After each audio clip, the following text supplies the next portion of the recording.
Vila García recupera a normalidade no barrio das Carolinas tras a rotura da tubaxe de abastecemento de auga. A canalización é unha das principais da vila e a súa avaría deixou sen servizo a gran parte da veciñanza desa zona.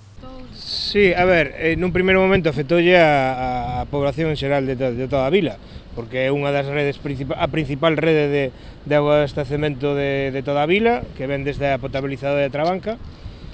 Bueno, pero nese primeiro momento, despois unha vez que se cortou ese tramo, unha pequena zona de Blanco Amor e algunha rúa máis de aí da zona das Carolinas estuvo sen agua mentras non se reparou, pero despois xa se suministrou. Para recuperar a normalidade do servizo, Vila García tivo que abastecer a zona con auga da Mancomunidade do Salnés. Onte estuvemos abastecendo durante a avería de auga da rede da Mancomunidade do Salnés, sempre controlando, porque si é verdad que a auga que nos ven da lá ven con maior presión e temos que regular esas presións para que non nos generen problemas na rede de toda a vila.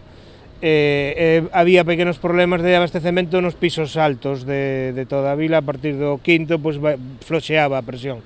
Unha vez recuperado o servizo, os técnicos traballaron na zona para restaurar os danos urbanos causados. Bueno, a ver, reparouse a tubaxe, pero ahora hai que acondicionar, bueno, pues a rotura foi grande, se vos fijades ali, perdón, levantou un pouco o asfalto, incluso de un tramo ali, bueno, pues eso hai que repoñelo, ahora iremos un pouco como aquí, ahora esta tubaxe xa está cambiada desde hai unhas semanas, bueno, ahora van a volver a vir aquí para repoñer as baldosas, repoñer o asfalto que se rompeu, e bueno, aí pues habrá que facer o mesmo.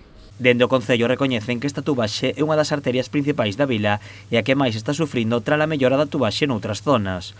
O goberno local anunciou que comezará a traballar para elaborar un proxecto que permita renovar as redes de suministración da zona.